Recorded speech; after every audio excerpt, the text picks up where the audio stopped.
How's it going, folks? I'm Ty Diamond. This will be the first video for this channel. Tried to film a few things with no luck so far. Just trying to get into this whole YouTube thing. I do a lot of stuff. Figures to be a cool starter. I got a buddy of mine.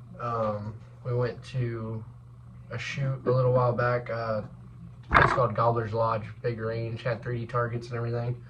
Pretty neat little deal. Big range. They had like little courses and everything. It wasn't a 3D tournament or nothing, but I think they're gonna have some there. He was shooting though. He got these arrows. They are Black Eagle Outlaws. He was shooting them, and just about every third shot he'd lose a vein on an arrow. He had a whole quiver full by the end. Just about every one of them lost a vein, or he broke them. So he asked me if I could fletch them. I said no problem. These are the ones I'm doing right now. This is in no way a tutorial. I have no idea if I do this right. My shit shoots fine. I've had no problem with it. But, you know, I figured I'd film it. Why not? It's a good time to talk and just kind of see how it goes. These are what I run right now. I run full metal jackets with the knock-on fletchings. And I believe, what are these, PM 2.0s? Yeah, PM 2.0s. They're a little small, but I like to shoot a lot of long range. I live in Florida, so, you know, long range is kind of like not even a thing here. I'm shooting in scrub brush for the most part, but I do hunt. I do hunt out of state. I got 77 acres in Alabama, and then a lease next to the land that we own, and that's 500 acres. We got a cabin and everything. It's a really neat place. I really like it up there. I've only been hunting there for about 2 years. I've killed one buck on it, a few does. Nothing too crazy. I mean, there's some big bucks coming in, but I've only gotten to hunt it seriously 1 year. I am getting ready. That's the reason I'm fletching all these arrows, and I actually switched. I used to shoot the Easton Axis, and I switched over to these full metal jackets. I'm going to Kansas this year. I'm super stoked for that hunt. I've got a family out there, so it's, what is it going to be? It's a 300-acre parcel, a 400-acre parcel, a 200-acre parcel. So I got plenty of land to hunt. Me, my dad, and my brother are going to be going out there. Should be a super fun hunt. My dad shot at 4 different deer out there, and he's the same way. We were born and raised here in Florida, and totally different environment. Totally different. You know, you're shooting through cane brush and everything else, or at least that's what he called it. I haven't even seen it, so it'd be a whole new experience of me trying to figure that out. But you know, we'll see how it goes, and hopefully it kills something big. I'm really excited to kind of see what's out there and see a real rut in action. Alabama is super weird. Their rut's in January. I've hunted South Carolina, and their ruts, you know, kind of in November, but it usually runs either a little bit earlier, or yeah, I'd say it usually pushes towards the end of October. So like, to see a true rut in the time that all the shows and everything always say the rut is, I'm stoked for it. Maybe be able to rattle or grunt at a buck and it like truly work on maybe a couple deer. I'm stoked for. Well, I guess while I'm talking, I'm gonna fletch these arrows out. Like I said, this is not a tutorial by any means, but I mean, if you pick up a tip, that's awesome. The big tip I will say is don't cut into the graphite. Luckily I didn't right there. That would have been a great way to start this, is by just completely just destroying his arrow. But you know, it's this is a fun little deal, and it's kind of neat when you fletch your own arrows and get to shoot them at a deer. I get a satisfaction out of it. Don't know if you guys. I get a satisfaction out of a lot of things, but a lot of this I can't talk about on YouTube. I'm just kidding. Look at that. That was a super easy one to defletch. Look at that. Just peeled right off there. That's why I kind of like the wraps. They just kind of hold up a little better, I've noticed. So I try to shoot every day, and that is one of the best things about refletching your own arrows. Is when you're shooting every day, you are going to go through some shit. You're going to miss. You're going to... And I'll be honest, I don't have a huge lot. I'm glad I haven't put one in the neighbor's place. I got some trees and shit, but there's a good chance of a neighbor catching one to the leg or something, or his dog or his cat. But no, so far, all the palmettos and cabbage branches have stopped it. So right now I'm just trying to remove all this glue that's on here. And you gotta be super careful with this. Like I said, you don't want to mess up that graphite. So a lot of guys don't like to use a razor blade, they use a dull knife. But I've noticed so far I've been pretty good about not taking off any graphite or carbon. It's carbon in it. I already sound like an idiot, which is no surprise. I knew that was going to happen with this. But I'm really hoping, like, I got a place down the road that an uncle of mine owns. And it's got some hogs and shit on it. So hopefully I can get some footage of maybe killing a hog or, you know, probably missing, you know, honestly. We're going to be real here. Definitely different hunting here in Florida. I don't know how many guys really film like Florida hunting, but it's a completely different animal. If you don't like mosquitoes, it's not for you. If you like to see big deer, it's not for you. Last year I actually did get to take my first public land deer out of a quota hunt. That's like probably the most accessible way to hunt in Florida is to just get a draw and a quota permit. There's a really cool hunt I've been trying to draw. I put in for it about 3 years now. Hopefully my preference points catch up with me, and it's for sandbar deer. Maybe I can put a picture in. I have no idea how to do that yet. We'll try. But they're these that it's about the size of a small elk. And they're from, I think, East Asia, and they're this water-based animal. I mean, they're really used to the water, so they get along well here in tropical climates. And they're on an island that a millionaire just he owned the island in probably like the 60s or the 50s or something. Brought the deer over, put them on there, and then when that guy died, it got released to the government, or the government bought the island or he donated it. Some shit. I don't know much. Put that out there right there for you guys. I ain't no whiz, but really cool deal. These deer on the island, and you can only primitive style hunt them, which is a bow or a muzzleloader. And they put out the quotas and everything, but they're gigantic, and you only get to the island by boat, which is another really cool deal about it. For some reason, like, that just draws me to it. I want to go out there and camp and try to kill one of these because it's like the closest thing I can get to a western hunt. I've been to Colorado on an elk hunt, but I just kind of went with my uncle, and then I didn't have a tag or nothing. I just went with those guys to kind of watch, and I had a camera with me, but I was 19 and I had no idea how to film, and I told these guys I'd go film them. It was kind of just to get a trip to Colorado and get to go with these guys. It was a cool hunt. We did get to see some elk. 2 guys shot at them, I think. I know for sure one of them shot at one, and it was kind of just flinging at them as they were running. They took off, and he fired a shot. It was a clean miss, which was good, but that is no joke coming from a chubby Florida boy, coming from sea level his whole life to go into 9,000 feet into Colorado. We got off the plane and hoofed it right into the mountains, and this fat boy thought he was gonna die. I'll tell you right now, we were walking, and I had ran a couple times, but, you know, I was 19. I was fresh out of high school. I was like, I played football, played golf. I was like, this ain't nothing. This ain't going to be shit. No, that is wrong. And I did it as cheap as possible because I didn't have any money. First big mistake. I got a tent from Bass Pro, and I got a coffin-style tent, which maybe those are good. Not the one I bought. That thing was an inch from my face while I slept the whole night. And when it woke up and it was, you know, 36 degrees, didn't have enough warm clothing, and I had water all over me from the condensation in the tent. And that was a deal. I'm going to tell you right now, I slept fine, but when I woke up, I was freezing because I was covered in water. I had an old Under Armour backpack. I think it was their attempt at, like, it was, I don't even know how to say it. It was like it's supposed to be like a pack bag, you know, like the Western hunters use, but no support, no nothing. And that took a toll on me. That was really silly to carry out there. My back by the end of it was toast.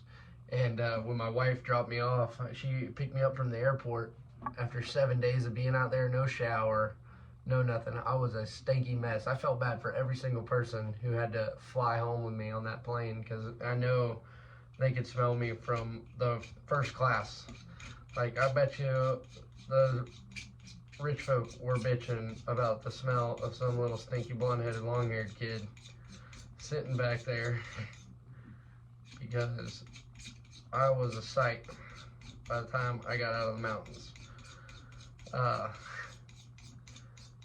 And a McDonald's cheeseburger after you've been eating freeze-dried meals and 1 can of Spam is the best food you will ever eat in your life. I'm gonna tell you right now, that was awesome. It was neat though. I will say I want to go back. I want to go back prepared. I'm definitely. I think I can handle it a lot better now. These are just cleaning wipes, just to clean the shaft of the Arrow and stuff. Make sure there's no debris left on it. I got all that glue off and everything because that was the biggest part that will give you problems. Oh man. I'm making this video at like 10:30 at night, so sorry if I sound tired and run down. It's because I am after a 14-hour shift at work. It'll do it to you, but ridiculous.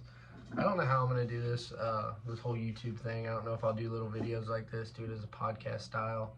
Hopefully it takes off. Maybe I'll get to hunt every day of my life. That would be awesome. But you never know, man. Life kind of takes you in a weird path. Hopefully my path is some way getting to hunt every day.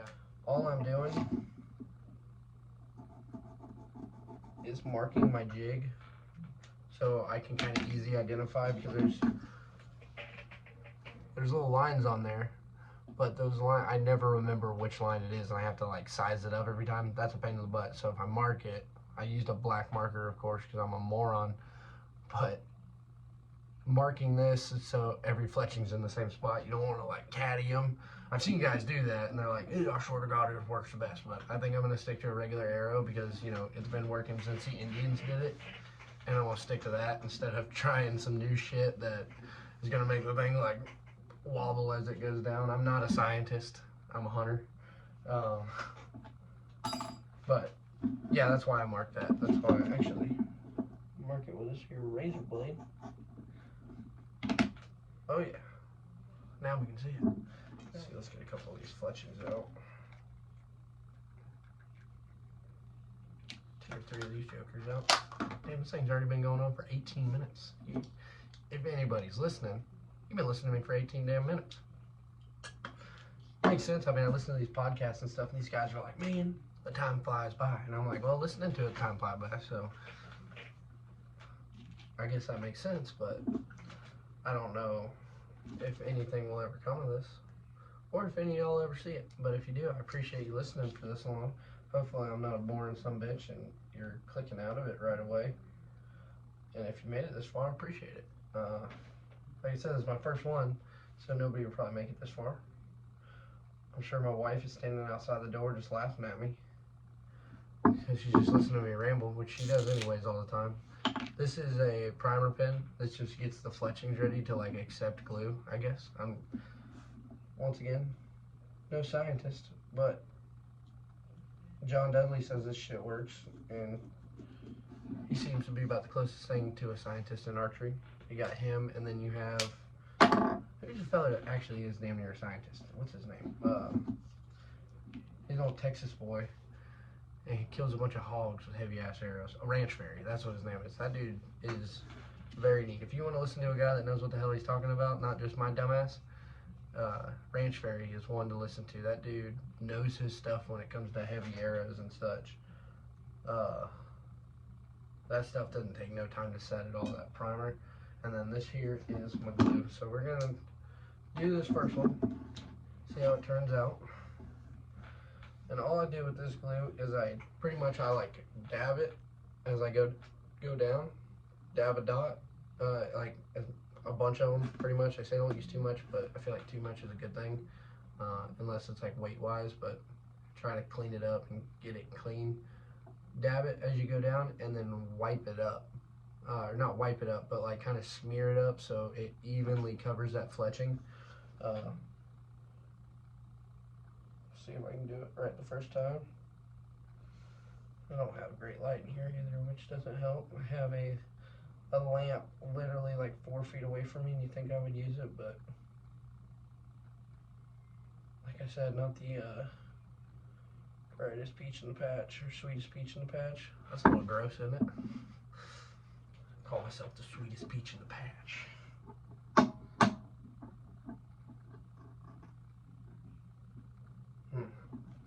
I don't know about that one. I feel like the backside's not making good contact, but we'll see. We're gonna find out. Me and you and me, we're gonna find out exactly how well this contacted. And it's probably good enough. Let's see. Oh, son of a bitch, that is on a straight jig. Got a right helical. Not correct. Not correct at all. So we're gonna need to bring that backside up here. We'll fletch this first one as kind of an adjustment arrow. Cut it off, refletch it. That's the great thing about it. I can do this as much as I want, and nobody can say shit because I'm fletching it, and they ain't. And he gave me like a 50 pack of fletchings with these arrows. I told him to order what he wanted, to just order his fletchings. So, what is this? Black Sky 2.0 Legendary Blazer Vein Profile. 36 pack. Oh, they're pre-primed. I didn't need to prime them. Should have read that first. Oh, that's not even the only bit I'm an idiot. I'm twofold an idiot. Because my jig is set up for a 4 fletch configuration right now. This is a 3 fletched arrow. I think we fletched the first one. It's 4 fletch. We'll cut them all off. Then we'll do 3 fletch. How about that? How's that sound, fellers? And fellettes, if any ladies are watching this, I don't want to discriminate. Yeah, we'll change that here in a minute. Another amazing group to listen to. Group, 2 guys. Looking Glass Podcast. There's a jam. I've talked to Logan and I've talked to Rebel a little bit on just through like Facebook Messenger and Instagram and everything. Those guys are awesome. Now, if you're not above 18, do not listen to this, and if you are not into raunchy stuff, don't listen to it. But they are the guys. They are hilarious. It's a duck hunting podcast. They talk about hunting every 5 episodes maybe, and for like 10 minutes. But these guys are the bomb. They make my day better. Right? I sit there and listen to them, and I laugh my ass off the whole entire time I'm listening to these guys. They do a bourbon review and everything. They have me into a crippling bourbon addiction, and I have way too much bourbon. Never drank it before I listened to the podcast, but now I think I'm a bourbon connoisseur, and I have 40 bottles up there that I take like 4 sips out of every 2 weeks. That's much better. Much better. I wonder if I can keep that off now. Alrighty, we're back. I have it in 3 fletch configuration now. We're going to take all this glue back off. I think that would take every bit of like that graphite and everything off of it. I saved these wipes because they're expensive as shit. And I figured, why not just save them? I probably have something at work if they would let me have. That would probably do the same thing. Alright. So I tell you what, let's act like the last part didn't happen. Alright, let's try this again. I can see this never making it on YouTube, but maybe it will. This all got started because I made a couple of the reels, and I got like 2,000 views, which was probably just from like fake accounts and stuff. But I was stoked. So I was like, man, let's make a YouTube video, because that's where all the money's at, man. That's where these guys are making big bucks, getting hunt every single day.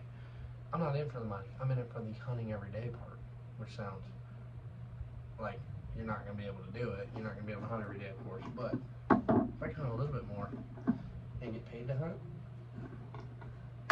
I would be about something like that. You know what I'm saying? Let's see if we can get 3 fletches without me bucking it up.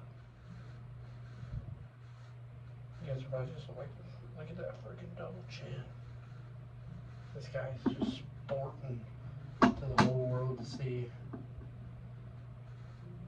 That's probably what I would say. I'm gonna be honest with you.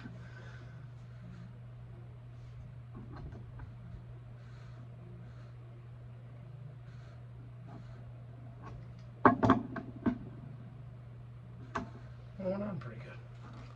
We had to grab one out because we had to cut one off, if you don't recall. Because I suck.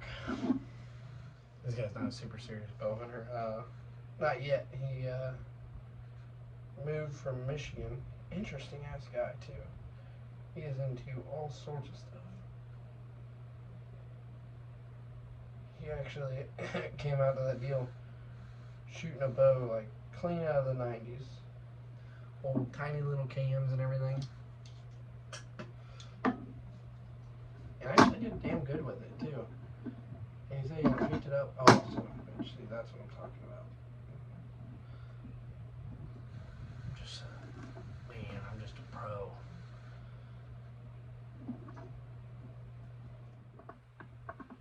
Man, I probably messed that one. Actually, pretty good. She's got a slight right helical to her, but I think that'll shoot just friggin' fine. Let's do another.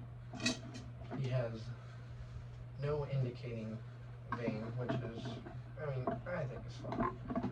I don't think it causes a problem. You can spin the knock, you can knock tune them, and then just mark it, or like, you know, really use a Sharpie and just draw on it. We are not going to prep these ones with the